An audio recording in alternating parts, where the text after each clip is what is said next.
I think that fundamentally we need to think that our lives stand for something more than just a few moments of blinking and semi-darkness and then nothing. We don't really push the envelope. More like open it. This is Litopia, After Dark. The net's first and foremost literary salon. A feast of ideas for your hungry mind. So pull up a chair and let's talk. I've got so much left to say, but I'll take my words and walk away. Good evening and welcome to an abnormally blistering Litopia After Dark. The mercury here in London is touching 37 degrees centigrade. That's 98.6 Fahrenheit in our studio. And Ian Wynne is just back from a refreshing cruise off the coast of Alaska. Ian, just how much are you missing those delightfully glacial icebergs at the moment? Oh, I'm missing them like a drunken archer, Pete. Let me tell you. I was standing there on the prow of a massive floating cruise ship with thousands and thousands of elderly, obese Americans watching icebergs the size of buildings crumbling off the face of this thing while contemplating my own personal contribution to global warming. Yeah, Simon, you ever been cruising? What do you mean by that exactly? Have you been on one of those floating monstrosities? Oh, I actually have wanted to for a long time, since they started sinking. Because it would give me a chance to, be in the water and recreate the whole Titanic. And It would. I mean, that's what actually happens to authors when they get to a certain age. They do cruises, don't they? Don't I wish we had a magician with a dog? Did you? That was the sum total That of was your the headline. cultural... Oh, and a link to Dancing with the Stars with a passenger competition at the end. I spent most nights in my room reading Kindle. it wasn't a sex cruise, was it? Because they're popular now. I can tell you with assurance that with the average age being about mid to late 60s, it was not, nor should it have been, a sex cruise. No one asked for your apartment keys to be put in a bowl and other apartment keys. There are so many ways that it could have gone better, but I think we just were. This was middle of the road, and it felt very much like I was wrapped in cotton wool with a helmet, wearing oven mitts, having an experience on rails like some sort of Disney adventure. Yeah, I understand. It's totally surreal, and all that without drugs too. Like Litopia, then click the like button to share us with your friends on Facebook. It's what friends are for. Now, as you know, our last show compared and contrasted the work of American writer F. Scott Fitzgerald and French author Alain Fournier. And by the strangest quirk of fate, something that quite regularly happens here on Litopia After Dark, this week's guest has been described as the literary love child of F. Scott Fitzgerald and another French author, Marguerite Duras. She who won the Prix Goncourt for her book The Lover, and also she was the screenwriter of the iconic 1959 Alain Resnais film Hiroshima, Mon Amour. He's based in New York, but he's over here, you've just heard him, for the publication of his latest book, The Illusion of Separateness. Welcome, Simon Van Booy. Thanks for having me. Have I got your name right? Boy. It's an impossible Dutch name. It's Dutch, is it? Yeah. B-O-O-Y. Correct. Yeah. Okay, because I made a stab at it, thinking that was the way that Americans pronounce B-U-O-Y, buoy. It actually comes from that. Does it? Yeah. That was my next question. Seeing as we're on a nautical theme, how would you pronounce Oh, I've just given it away. buoy? It's Yeah. a buoy. Yeah. Thank you. Well, So- growing up in school, I was called Booey. So I had a naturally buoyant personality. Very good. Look at that. Very nice. Now, Simon, you're a New Yorker now, but obviously from the accent, you weren't born there. You're actually born in London, went to Wales. Correct. Yeah, I was born on the outskirts of London and then raised in a small rural village in Wales. Whereabouts? A place called Rhuthun, which is in Clegg, not far from Bala Lake, Snowdonia. My my father worked there at a hospital, and actually, he managed the restaurant in the hospital. So when I would go to work with him, I was just force-fed all these, bizarre hospital meals, So now, if I ever have to go to hospital, I know it's going to be all right. You kind of look forward to it, I suppose. Yeah. Yes. The formative influence. The original TV dinner, because it comes in a little tray with sections, and they'll feed you too if you ask. Yes. Gosh, how very strange. And from there to New York, that's a giant leap. What happened? Well, I always liked New York from films, and from television, and it is actually like that. And so now I wake up and I see people driving on the pavement, and things flying through the air, and it's a normal day. Would you describe yourself as a city mouse or a country mouse? Definitely a country mouse. But living in the big city Yeah, I know, yeah. amongst the rats, and a New York City rat is not a little white lab rat. No, it's true. It's in New York, people are sort of friendly in a weird way. A guy the other day just said to me, he said, "Hey," and I turned around. He said, "Your shoelace is untied," and I said, "Oh, sorry." He goes, "Your shoelace is untied," and I still didn't hear him. And he said, "Your effing shoelace." So. Did you continue to wind him up, or did you finally? Yeah, I did my shoelace. Did you He wasn't shoe it? going anywhere until I'd done it up. Oh, that's very thoughtful. Yeah, he was wearing a bizarre T-shirt, and had a cigarette hanging out of his mouth, and he was, people in New York just sort of hang around. A lot of people have nothing to do, so they just stand on street corners, and if you stand still for about 10 minutes, you're like a magnet for people to come and just start chatting with. Well, there's such a concentration of people as well because they've built the city so high off the ground, and everyone Yeah. comes down to street level and disgorges, and then they're out on the streets. It's true. Simon, how did writing happen in your life? I wrote when I was young, when I was 8, 9 years old, and then I had some teachers who said, you're really not very good, and you'll never go to university, and your stories are just, they're all over the place. And so I lost confidence, and I stopped writing.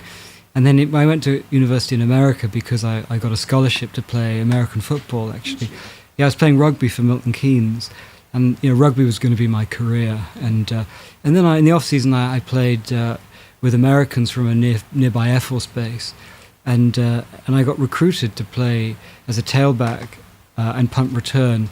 And after a year, though, I left. Dropped out of the team because it was just too intense. Worst injury suffered. A ruptured Achilles tendon. I was going to guess separated shoulder. Oh, no, because luckily I just nobody really got a direct hit. I would just sort of bounce around from That's probably linebacker to why safety. Did you run from fear or from power? Oh, fear. Oh, good. Yeah, power in Britain, and then when I went to college, from sheer, anxiety. Those Midwesterners who corn-fed Midwesterners weighing 270 coming at you. But they're huge. I mean, Simon, you're not the biggest of people. Oh, you can say it. I'm little. You can say it. No, I'm small. I mean, I make Stuart Little look like a llama. I did almost fall back in my chair when he said American football. Yeah, I know. Is there, I know nothing. Ian is a mad devotee of this stuff. I wouldn't say mad devotee. What position did you play? I played tailback. Was that like hooker? Well, it's not as exciting. I'm at the back of the... Much less double entendre. Yeah. I was being serious. There is a position, believe it or not, in English rugby called the hooker. So I stand... I've known many. I used to stand behind a very, very large man. Now this is going to sound strange. I stand behind a very large man who's bent over. Yes. And then I wait for him to... Is that the wide receiver? I'm sorry, I know nothing about this at all. No, He's giving me a look. It would be more running like- back. Yeah, but I'm closer to the tight end. I'm not going to help out so here. homoerotic, I'm not even going to get in. I'm not even going to wade in. I'm not going to bridge the gap. That I is didn't not my- know. We know they say that the Greeks invented sex, but the Italians applied it to women.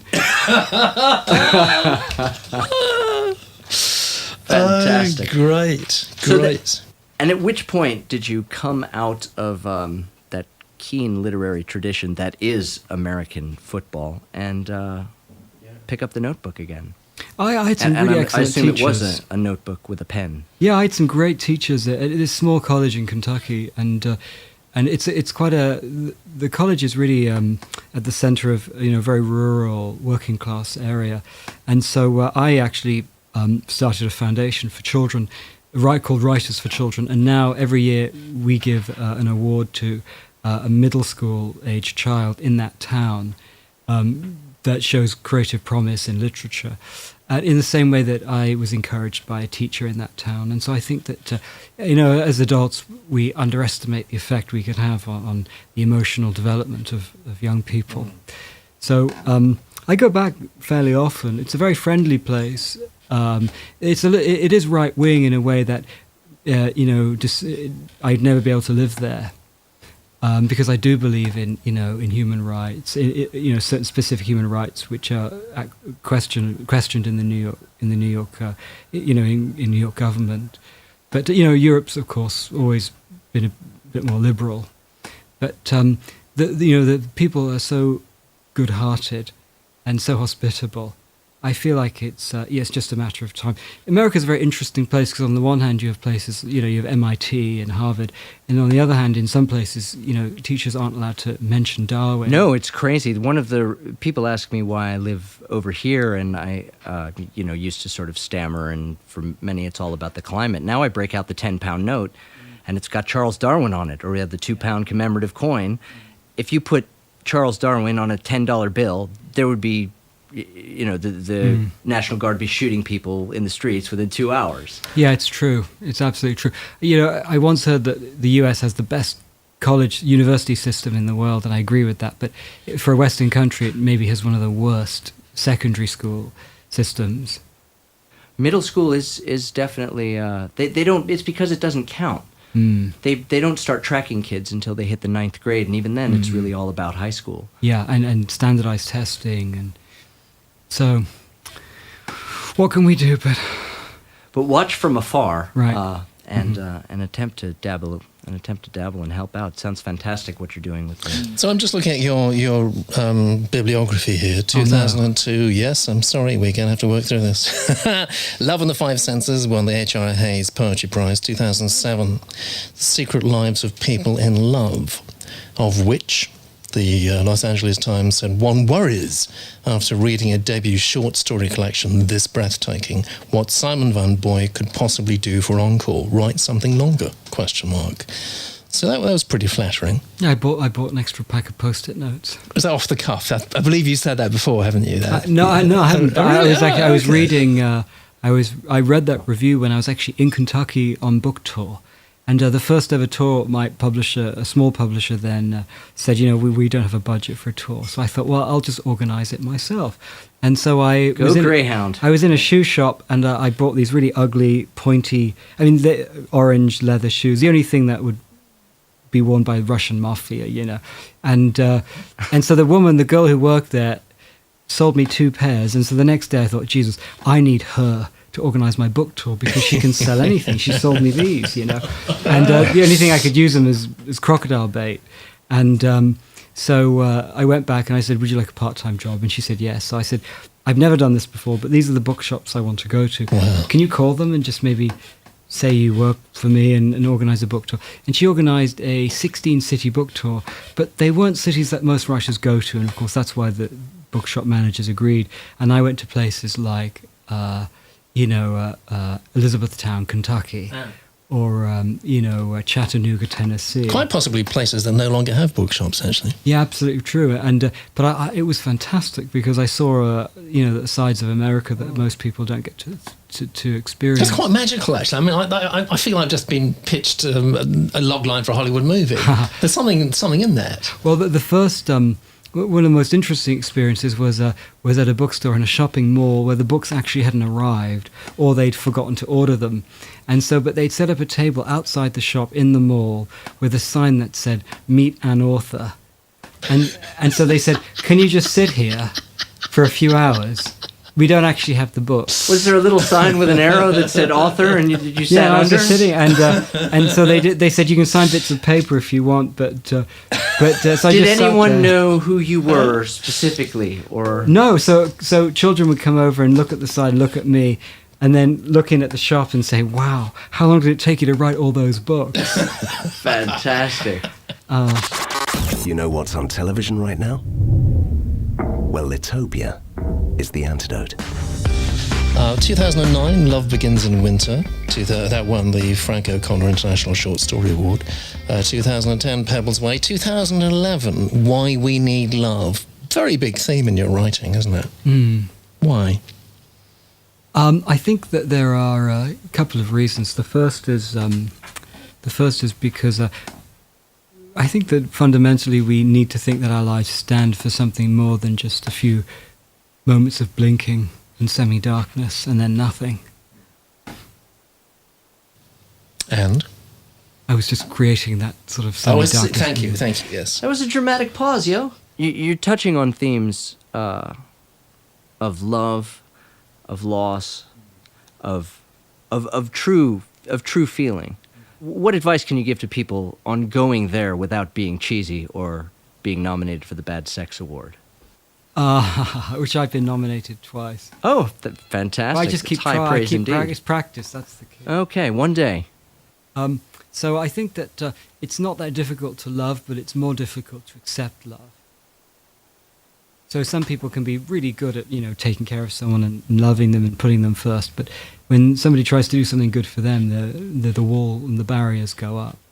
So I think that it's actually, for most people, it's more difficult to accept love. Are you writing from experience in that regard? Yeah, I think so. I thought when I was an adult, I thought, well, if it's all this trouble and arguing and, people crying and the phone getting hung up, and it's just not worth it. I prefer to be alone and peaceful. But then life's boring, so... Are you peaceful when you're alone? Or are you tormented? Actually, I'm tormented. It's like being locked in a room with your worst enemy. Here we are. It's like traveling by yourself. You think you get a break, but you don't because you have to go. Wherever you go, there you are. Same year you published 2011, Why Our Decisions Don't Matter.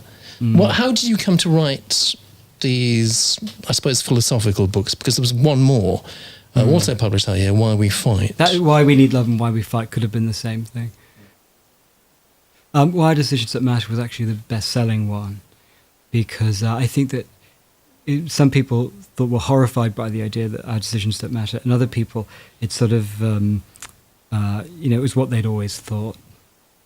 So our decisions don't matter in that book, potentially because we hold what we think is actually not the case at all. And I think, as Tolstoy suggested, we're just wrong about everything all the time. Which my daughter reminds me. She says, "Remember what Tolstoy?" I mean, she hasn't read Tolstoy, but I said it once, and she overheard it, and she thought, "I'm going to use this against him." How old is she? She's 8.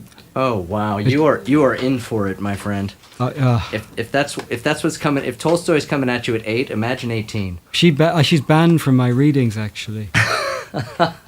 She heckles me. So you're coming from I'm assuming you're coming from a space of Western notions of love in terms of love marriages and romantic ideas and things. How do you feel about the Asian concept of arranged marriages, i.e., that really what people need is a spark, and then it's up to them to add the wood? Yeah, I think that's the case. I think arranged marriages can be as successful as, They have the same success rate. Oh, do they? They have the same success rate as love marriages, Huh. but the concept is essentially, as I understand it, you bring the people together. If there's a spark of attraction, great, they'll work it out. It's really just a contract. And in a sense, in my mind anyways, that seems to say, well, we say that, your true love is 1 in a million, but really any two people who can find a spark of attraction can somehow make it work. Would you agree with that? Yeah, I think that... Is it easier to find love than we... I think so. Well, there was an Indian writer called Krishnamurti, and he said that you don't find love, you just remove everything from your life that isn't love. I actually taught at a Krishnamurti school. Did you really? Yes, I did, in Ojai, California. Did you really? He was really a remarkable chap. He was quite part of, peripherally part of the Theosophical Society, or had links there. I have a friend who went to one of his teachings in Ojai, California, and she said that because if you read Krishnamurti, he's incredibly dense, but her feeling was that you had no idea what he was talking about. It was all intensely theosophical, but more than half the audience went right to sleep. That's nice. Yeah, they just went right out under an oak tree. That's nice. So, in a way, I mean, what more can you ask for? Some of my readers go to sleep as well. It's quite nice because the thing is, a lot of people, the last time they were read to is when they were children, so at bedtime. So they associate being read to with falling asleep. So I always let them sleep. I have students who fall asleep too. I used to think it's because I was very boring. But now I think it's just something, a nice sort of... It's comfortable. Now it's you think it just comfortable. makes you a great dad. Yeah, exactly right. I wonder what the statistics are on people falling asleep on the road while listening to books on tape. Oh yeah, I wonder. I wonder. I'm sure that's actionable. I guess that brings us 50 pretty Shades much- of Grey. Yes, well, who wouldn't? There's one more book that we haven't mentioned so far, 2011 again. You had a very, very productive year then. Everything Beautiful Began After. Unusual title. What means this? It's the characters, are involved in a relationship, and they really think that it's the culmination, the epicenter of their emotional lives in these few months they're together. But really, it's just sort of the beginning, and then they're in the last stage of childhood, in their mid-20s, and so it's really the rite of passage into adulthood, when relationships, the way we view relationships, is fundamentally different. So Everything Beautiful begins after we realize that, love in many ways is circumstantial. Because if I kidnapped you and put you on a desert island with someone, in 10, 15 years, if I went back to get you, unless you'd become a murderer, you would probably have really deep affection for this person, and maybe even have children with them if you can risk that, being on an island. I mean, it's getting too complicated now, but so if I hadn't I'd kidnapped push the boat you, out even farther and say male or female. I don't think it would matter. That the sex of the person after 15 years? Yeah. Mm. Well, I mean, like the statistics show that heterosexual men who go to prison sometimes engage in homosexual acts, but when they leave prison, they again go back to they go back to heterosexuality. I'm not fond of vanilla, but if that's all there is, It's ice cream. it's ice cream. Exactly. Right, well, that brings us to the... It's a nice little full stop. The Illusion of Separateness, which is really why you're here. As long as it's not a king cone. Oh, no. Well. No. Let me just read you the blurb to give you a taste, a little frisson of what this is about. It centres around one simple act of courage on the battlefield in the heart of France during World War II, the implications of which reverberate through the future generations of two very different men. In this gripping, it says, and emotional story inspired by true events, characters discover that at their darkest moments they're not alone, and that every human being is a link in a chain we cannot see. The same world moves beneath each of them, so that one by one, through seemingly random acts of selflessness and mercy, a veil is lifted to reveal the vital parts they have played in each other's lives, and the illusion of their separateness. Instantly it made me think of somebody else who we spoke to about a year ago, Peter England. Very eminent chap is Peter England, permanent secretary to the Swedish Academy. Those are the people who award the Nobel Prize in Literature, and he wrote a book. Except, of course, his book was non-fiction about the First World War called The Beauty and the Sorrow, and he picked 20 people and looked at their stories, very ordinary people, not the generals, not the commanders, and again ultimately showed how their fates were interwoven. I wonder if you've ever come across that. I haven't, but it sounds interesting. Yeah, It's a beautiful title, isn't it? Isn't it? Yes. Yeah, so it's rather like The Shame and the Pity, but yes, The Beauty and the Sorrow. Thoroughly recommend that. So tell us how this first arose in your mind. Well, I was dating somebody, and she said, I'm going to... I asked if I could see her the next weekend, and she said, well, I'm going to visit my grandmother. And I said, oh, I'll drive you. And so I didn't know where it was. It could have been in Canada. But so we were in the car, and she started telling me about Safer than Kentucky. Yeah, it's true. And she started telling me about her grandfather who was shot down over Nazi-occupied France in 1944, and what happened, and that his grandmother received a telegram to say he was missing in action. And then, months and months go by, and everyone on the block has lost a brother or a father or a son or an uncle, and so she, obviously thinks that that's it, and she plans to go back to over to Europe after the war and try and search for his remains and piece everything together. And then she gets another telegram that says, "Dear Annette, just back from the most fabulous vacation on the continent. Love, Bert." And so he was quite a marvellous chap, and he became quite a famous sportscaster in New York. after the war. He smoked cigars and loved spicy food, and he died in '94 of lung cancer. But, if you'd said to him, would you quit smoking or eating spicy food or all these things to live longer, he wouldn't. He said, he wanted just to enjoy his life, and the fact that he jumped out of a burning plane and landed, and people in the French Resistance helped him, and of course it was hard to know who to trust because French people, France was divided, and from what little I know, so but he did get out, and he came out with some pretty remarkable stories, and then I sort of turned that into I started writing it, and then at the same time I was meeting other characters who sort of, I was writing their stories, and then all these stories tied together. And the whole book, the premise for the book is based on a quote by a Vietnamese monk called Thich Nhat Hanh, and he said, "We are here to awaken from the illusion of our separateness." Do you believe in the interconnectedness of all sentient beings, sir? I think so. But that's just what I believe. I mean, I could be wrong, but who cares? Because I'm going to die in about 50 years, and then in 100 years, no one will even know I existed, and probably even before I'm dead, my books will be out of print, and that'll be it. So I may as well enjoy life now because that's all I have. A friend of mine in her 80s said to me, who's dying, and she wants to die. And I had lunch with her last week, and she said, life. She feels her life being blown away like smoke.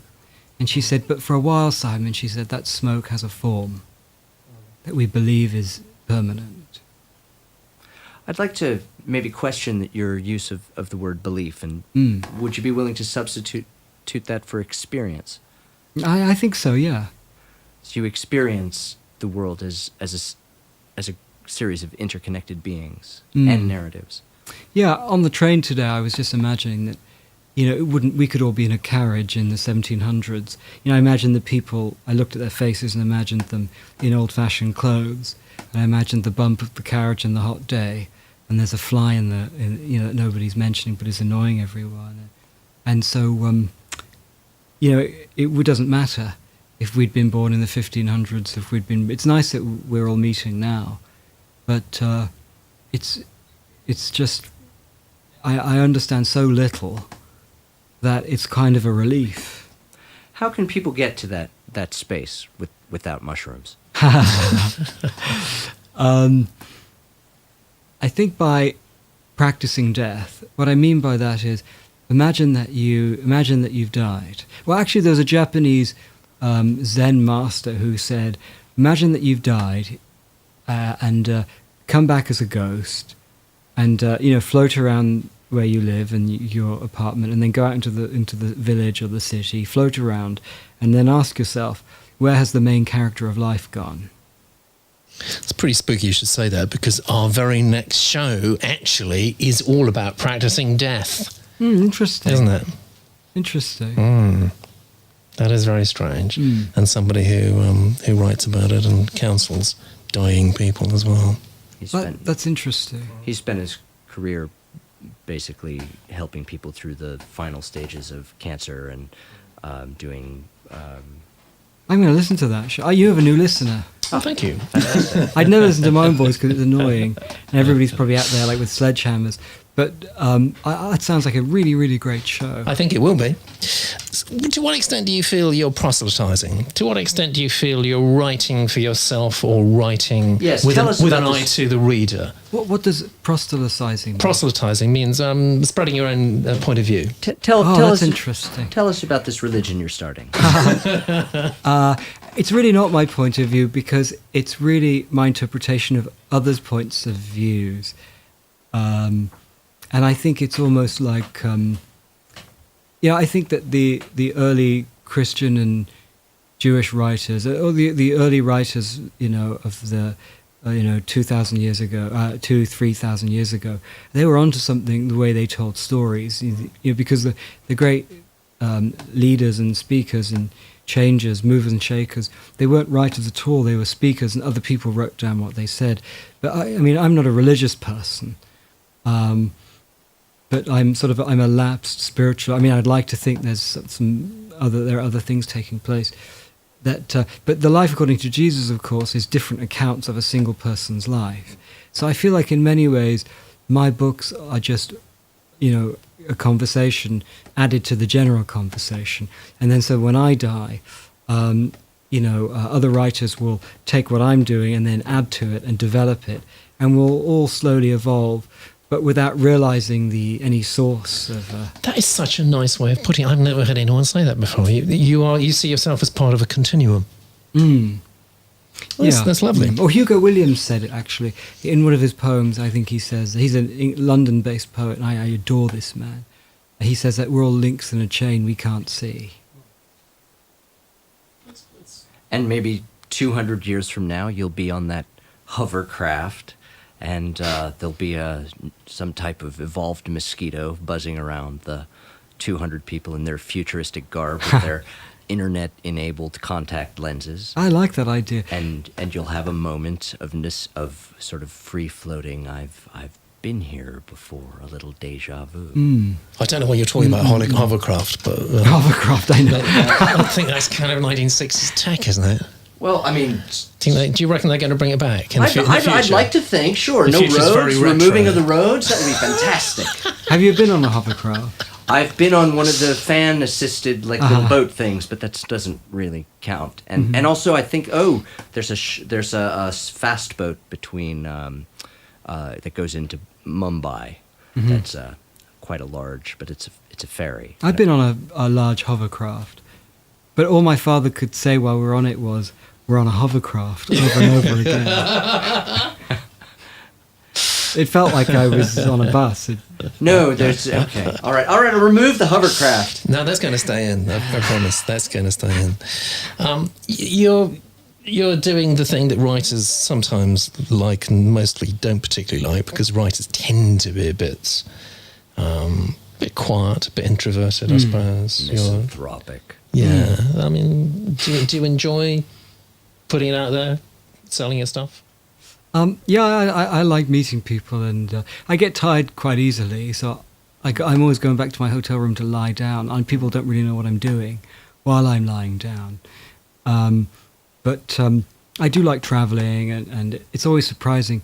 If I get to the point where I start holding opinions, then I'm going to worry. Because when you travel, of course, you think you believe a certain way, and then somebody undoes that, your idea of what something is, and so it's difficult to have any preconceptions. Yes. And yet you would describe yourself as a non-religious person. Yeah, non-religious. Though you do, of course, realize that there are many parallels between the belief or experience of the interconnectedness of all life and maintaining a non-judgmental attitude as having some basis in Eastern mysticism and philosophy. Yeah. But, I've read so little of, Eastern philosophy that I feel like to reference it as one of my sources would be expedient. So you claim to be sort of a Buddhist savant. Well, actually, kind of, yeah, or just an idiot, I think.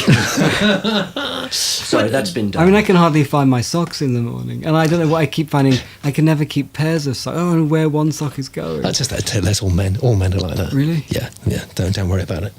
Don't let it bother you. Don't let it bother you. Reading and writing. I mean, you're in touch with a very interesting range of writers yourself, responsible for educating them. Obviously coming into contact with readers. How do you see it changing and developing? Is it all going to go electronic? Are we all becoming progressively like Detroit, where I was reading just this morning? I think 50% of the population are functionally illiterate. It's a bit scary. The whole town has just gone bankrupt. Yeah. Well, I think that could happen at any time, in any place. And a lot of the, many Americans, I'm British, but myself included, as a resident of the US, would be surprised if we actually saw the reality of how a lot of people live in the world. I think that sort of shock would morph into compassion. But the position of writers in society, is it more important now than it used to be a decade or two ago? Or is it going to become more important or less important? I think it's going to become more important as the established mythologies of religion become obsolete. And I think that artists and writers, if we lose them, we lose our childhood as a race. Speaking as a race, and again, back to the interconnectedness of all beings, did you just refer to yourself as British? I am British. Interesting, because in my experience, it's only the immigrants who call themselves British. People mostly identify here with one of the nations. But but as do you think that's a result of your being a Londoner Well, originally? that's a good question. Most people in the US ask if I'm from England, and I just nod. I mean, I could be from anywhere, it doesn't really matter. I mean, I thought this, I was in Las Vegas, a city which I absolutely love, and... You went the wrong way on me for that. And it's very, because people go there with faith, that they can change their lives, that, you know, that they can win, that everything can be different.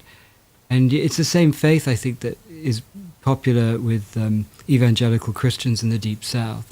Good comparison. So I like it, and I was watching the gondolas around a casino called the Venetian, and they were like yelling in fake Italian, and I thought, well, we're all just yelling in fake Italian. People definitely go there chasing dreams, and there's something to be said for that. But there is nothing that is more depressing than a penny slot machine. I'm sorry, I'm afraid to tell you that's all I play. Penny slot machines. Yeah, I don't want to lose money. But then if you do, if the dream is actualized and suddenly all the flashing lights go and the casino manager comes, you've won $10. Yeah, but I did once win $500, and then I went to the nickel 5-cent slot machines and I blew it and I got screwed. So that was. So taking 48 hours to do that. Yeah. Simon, you've been incredibly good company this incredibly hot afternoon. Thanks for having really me. enjoyed talking to you. Yeah, me too. To you. The book we must mention again, although there will be a link on the show notes, of course, straight through to Amazon.